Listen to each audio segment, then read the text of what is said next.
Bonjour, je m'appelle Jacques Julien, je suis jeune installé depuis 2 ans avec mon frère. On s'est installé en même temps. On s'est associé à mon père sur son exploitation familiale. Le père de nos jeunes est au contrôle laitier. C'est lui qui faisait le contrôle lui-même. Et avec l'installation de ses fils, je lui ai proposé de changer de formule et d'avoir un minimum de conseils. On a augmenté le nombre de passages. Et puis, je viens derrière chaque contrôle laitier. En découvrant l'élevage, je me suis rendu compte que l'élevage des veaux, je trouvais que les veaux n'étaient pas suffisamment jolis. Donc on s'est mis d'accord avec les jeunes pour revoir la conduite d'élevage des veaux. Ce qui manquait, à mon avis, c'était le concentré au moment du sevrage. Les veaux n'avaient plus de concentré une fois sevrés, ils n'étaient plus suffisamment jolis. Et quand on connaît un petit peu l'importance de la croissance des 6 premiers mois de vie d'un veau, on sait que on est en train de former le gabarit de la vache ou même du taurillon, et donc on a décidé d'être plus généreux en concentré. On fait des petits aménagements avec des faux plaçons en paille par exemple qui font que les veaux ils n'ont pas froid. Il y a du foin à volonté partout. C'est super bien paillé, il y a du concentré. Avant, derrière le sevrage, les veaux n'avaient plus de concentré.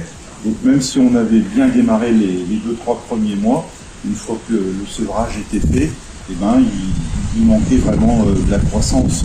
Donc c'est des petites choses mises bout à bout qui ont fait qu'aujourd'hui, on a des animaux beaucoup plus jolis. Donc comme on disait avec Luc, suite à ces différents passages, après les contrôles laitiers, on a changé différents points sur la conduite de nos veaux, de nos genisses. Donc on est passé sur un aliment rationné à un aliment à volonté sur les veaux. On amène de l'eau, il y a de l'eau à volonté dans les cases, du foin, c'est paillé à foison.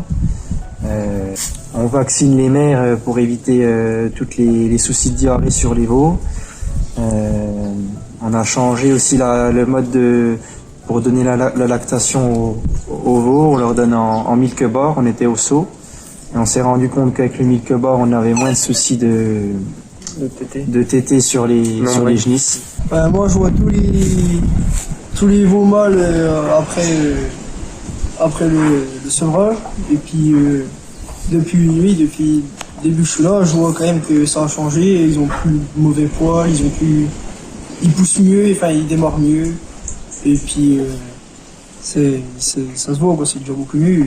Voilà, ça fait un peu plus de 6 mois qu'avec Luc, on est sur cette partie d'élevage des veaux. À ce ci c'est encore la partie qui est pas chiffrable. On n'a encore pas vendu de taurillon ou les genisses sont encore pas arrivées en lactation. Mais on se rend compte depuis leur jeune âge qu'ils sont déjà plus beaux en tant que génisse, même en tant qu'à l'engraissement. Ça fait plaisir de voir des bêtes comme ça.